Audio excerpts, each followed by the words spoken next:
সহিহ বুখারীর বর্ণনা, বিশ্বনবী সাহাবীদের সামনে একটা স্বপ্নের কথা বলছেন। বিশ্বনবী বললেন, আমি স্বপ্নে দেখলাম আমার আঙ্গুলের ফাঁকা থেকে দুধ বের হচ্ছে, আমি তৃপ্তি সহকারে দুধ খেলাম। খাওয়ার পরে দেখলাম আঙ্গুলের মধ্যে একটু দুধ লেগে আছে। আমার আঙ্গুলে অতিরিক্ত লেগে থাকা দুধটা আমি ওমরে ফারুকের মুখের মধ্যে লাগিয়ে দিলাম। সাহাবারা বললেন, ইয়া রাসূলুল্লাহ, ইয়া হাবিবাল্লাহ, মাযা আওয়ালতা বিহি, এই স্বপ্নের আপনি কি ব্যাখ্যা করলেন, আমরা তো বুঝলাম না। বিশ্বনবী বললেন, আওয়ালতু বিহি আল ইলম, আমি এই দুধ দিয়ে জ্ঞানের ব্যাখ্যা করেছি, কারণ ওমরকে আল্লাহ যেই জ্ঞান দিয়েছে গোটা বিশ্বের কাউকে এত জ্ঞান দেয় না। এজন্য স্বপ্নে যদি কেউ দেখেন যে আপনি দুধ খাচ্ছেন, তার মানে আল্লাহ তাআলা আপনার জ্ঞান বাড়ায় দিবেন। ওমরে ফারুককে দুধ খেয়ে অতিরিক্ত দুধের অংশটা বিশ্বনবী আবু বকর রাদিয়াল্লাহু তাআলা আনহুর মুখে দেন নাই, সাইয়েদনা উসমানের মুখে দেন নাই, আলী রাদিয়াল্লাহু তাআলা আনহুর মুখে দেন নাই। স্বপ্নে ওই অতিরিক্ত লেগে থাকা দুধটা বিশ্বনবী ওমরে ফারুকের ঠোঁটের মধ্যে লাগিয়ে দিয়েছেন। এই হাদিস থেকে প্রমাণ হয় আল্লাহ তাআলা জ্ঞানের নিয়ামতে সাইয়েদনা ওমরে ফারুককে ধন্য করেছেন। আবার বুখারীর বর্ণনা, বিশ্বনবী সাল্লাল্লাহু আলাইহি ওয়াসাল্লাম আরেকটা স্বপ্নের বর্ণনা দিচ্ছেন। তিনি বললেন, তোমাদের সবাইকে স্বপ্নে আমার সামনে দাঁড় করানো হলো। আমি দেখলাম তোমাদের কারো জুব্বা নাভি পর্যন্ত, কারো জুব্বা হাঁটু পর্যন্ত, কারো জুব্বা টাকনু পর্যন্ত। ওমরে ফারুককে যখন স্বপ্নে আমার সামনে দাঁড় করিয়ে দেয়া হলো, আমি দেখলাম ওমরের জুব্বা এত লম্বা, ওমর টেনে হিচড়ে তার জুব্বা নিয়ে সামনে হেঁটে যাচ্ছে। সাহাবারা বললেন, ফামাদা আওয়ালতা বিহি ইয়া রাসূলুল্লাহ, ও আল্লাহর রাসূল, এই স্বপ্ন দিয়ে আপনি কি বোঝাতে চাইলেন, আমরা কিছু বুঝলাম না। বিশ্বনবী বললেন, আউয়ালতু বিহি আদ-দীন, আমি এই হাদিসের দ্বারা দ্বীনের ব্যাখ্যা করলাম, যার জামা যত লম্বা তার দ্বীনদারি তত বেশি। সুবহানাল্লাহ, আসতে পড়েন। স্বপ্নে দেখলেন কোন সাহাবীর জুব্বা নাভি, কোন সাহাবীর হাঁটু, কারোটা টাকনু, কিন্তু ওমরে ফারুকের জুব্বা এত লম্বা, ইয়াজুরু থাওবাহু, তিনি তার জুব্বা টেনে হিচড়ে যাচ্ছেন। বিশ্বনবী বললেন, এটা দ্বারা আমি দ্বীন, আমি তাকওয়া, দ্বীনদারি, তাকওয়া, এটার ব্যাখ্যা করেছি। তার মানে ওমরে ফারুকের তাকওয়ার সামনে সব তাকওয়া পানি হয়ে যাবে। কোন সুবহানাল্লাহ। আল্লাহ তাআলা সাইয়েদনা ওমরে ফারুককে দ্বীনের জ্ঞান দিয়েছেন, তাকওয়া দিয়েছেন। যুবক ভাইরা, যাকে আল্লাহ তাআলা দ্বীনের জ্ঞান দেয়, যাকে আল্লাহ তাআলা তাকওয়ার এই গুণ দিয়ে সমৃদ্ধ করে, তার জন্য গোটা বিশ্বের সব দরজাগুলোকে ওপেন করে দেয় কে?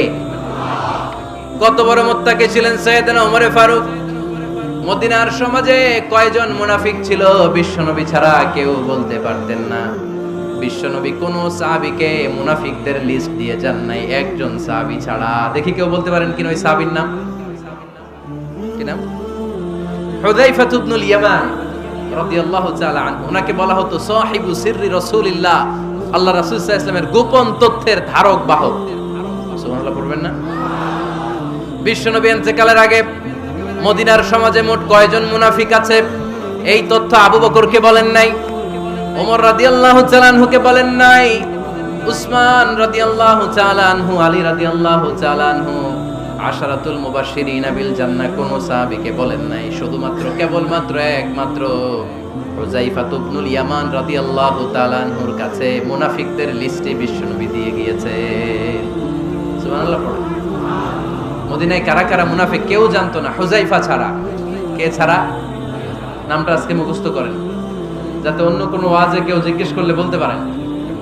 মুনাফিকদের লিস্ট যে সাহাবীর কাছে বিশ্বনবী দিয়ে গিয়েছিলেন, সাহাবীর নাম কি? নাম? নামটা কেমন লাগে? ভাল লাগে? অনেকে আমারে জিজ্ঞেস করে, হুজুর আমার ছেলে হবে আগামী মাসে, একটা নাম দেন। নাম দিয়ে দিলাম হুযায়ফা। যাদের হবে ছেলে, এলাকায় যাদের নেক্সট কয়েক মাসে ছেলে হবে, খালি হুযায়ফা চলবে। কি চলবে? ভাল লাগে? নামটা ভাল লাগে? রাইখেন, অনেক সুন্দর নাম।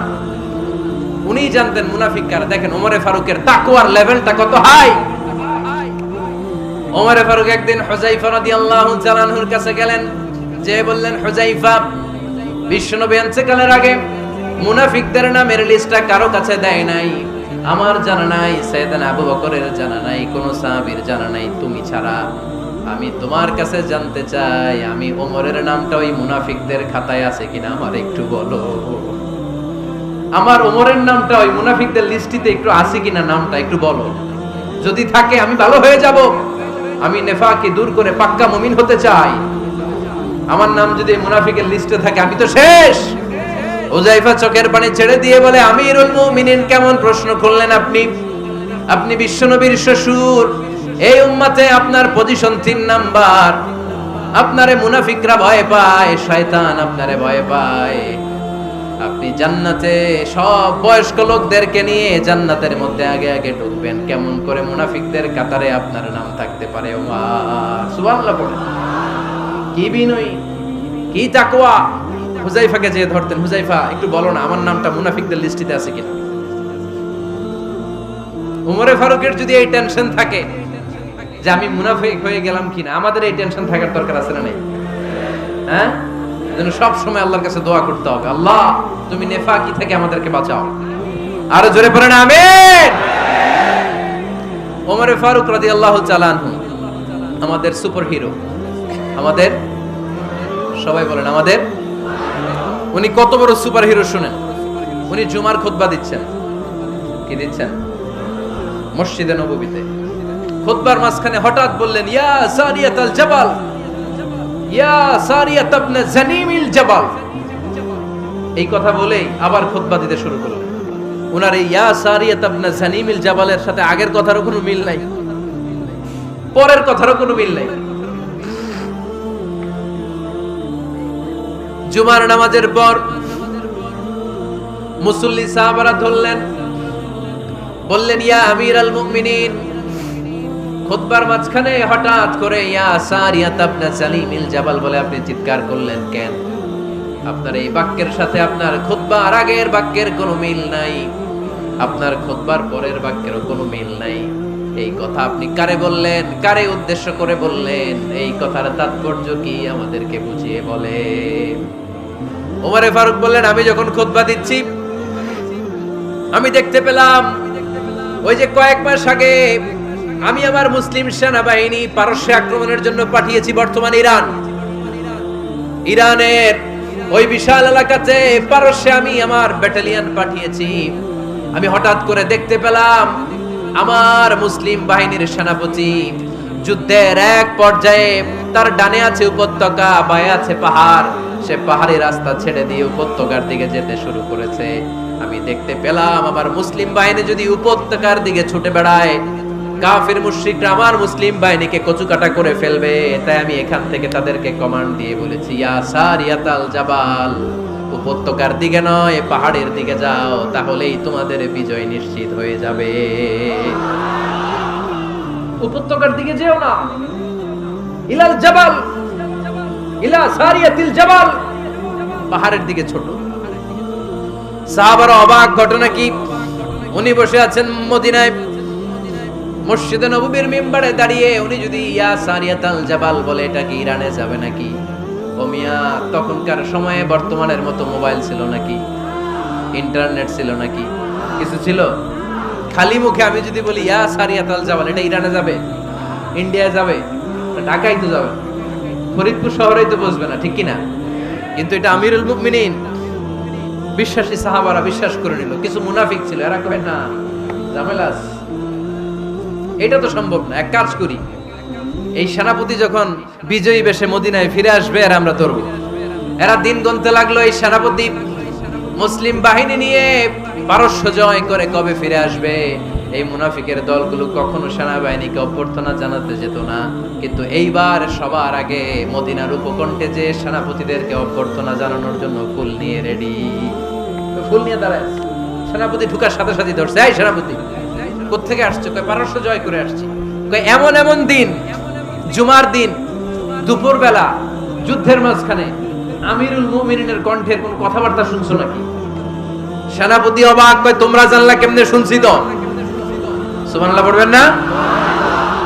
আমরা যুদ্ধে একটা ভয়ঙ্কর অবস্থার মধ্যে ছিলাম, পেছন থেকে শত্রু আমাদেরকে আক্রমণ করতে শুরু করে দিল। ডানে যাব না বায়ে যাব, সামনে যাব নাকি পেছনে যাব, রাস্তা খুঁজে পাচ্ছি না।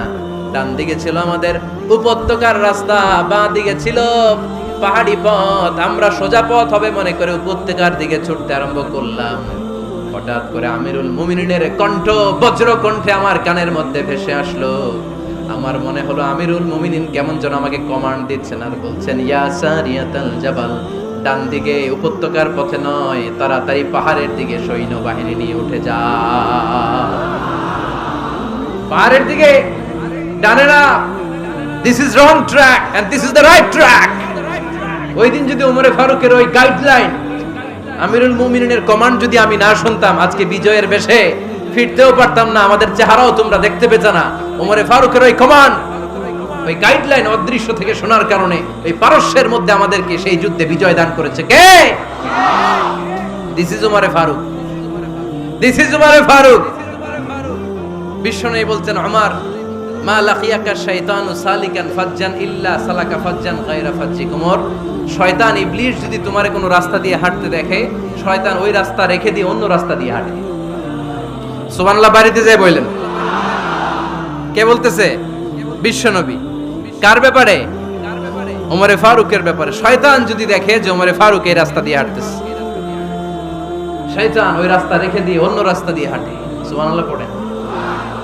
রাত্রিবেলা আমরা আমাদের বাচ্চা ছেলে মেয়েদেরকে যখন খাওয়াই, বাচ্চারা খেতে চায় না, এরকম হয় আপনাদের ফরিদপুর এলাকায়? এই এলাকায় হয় নাকি? খেতে চায় না বাচ্চারা, এই চকলেট দেখায়া, এই মিনা কার্টুন দেখায়া, এইটা সেইটা, এগুলো সেগুলো বলে, গল্প টল্প বলে ভুলায়া খাওয়ানো লাগে, তাই না? তারপরও খায় না। আমারও ছোট মেয়ে আছে, খেতে চায় না, এইটা সেইটা এমনি সেমনি খাওয়ানো লাগে। তো শেষে না পেরে মা বাবা বলতে বাধ্য হয়, ওই যে ভূত আসতেছে, ভূত, তাড়াতাড়ি তাড়াতাড়ি খাও, নাহলে যে ভূত ধরবে তোমার। ওই যে বাঘ আসতেছে, বাঘ, তাড়াতাড়ি খাইলে নাহলে বাঘে কামড়াবে। বলি না আমরা? আপনারা কি বলেন? ভূত। আর কি বলেন? হ্যাঁ হ্যাঁ, আচ্ছা। এক এক জায়গায় এক একটা আমরা বলি, ভূত আসবে, বাঘ খাবে, ভাল্লুক খাবে, তাড়াতাড়ি খাও। মদিনাতে যখন ওমরে ফারুক আমিরুল মুমিনিন, মদিনার মায়েরাও বাচ্চাদেরকে খাওয়াতে পারতো না, ছোট্ট মেয়েদেরকে খাওয়াতে পারতো না, খাওয়া নিয়ে যন্ত্রণা করতো। বাচ্চারা যখন মদিনায় খেতে চাইতো না রাত্রি বেলায়, মদিনার মায়েরা বলতো, তাড়াতাড়ি খাও, হা হুয়া ইয়াতি উমর, হা হুয়া ইয়াতি উমর, তাড়াতাড়ি খা, নাইলে ওই যে ওমর আসতেছে, Omar. This is our superhero সাইয়েদনা ওমর ফারুক রাদিয়াল্লাহু তাআলা। শুধু শয়তানি ভয় পেত না, মুনাফিকরাও ভয় পেত, জমের মতো ভয়।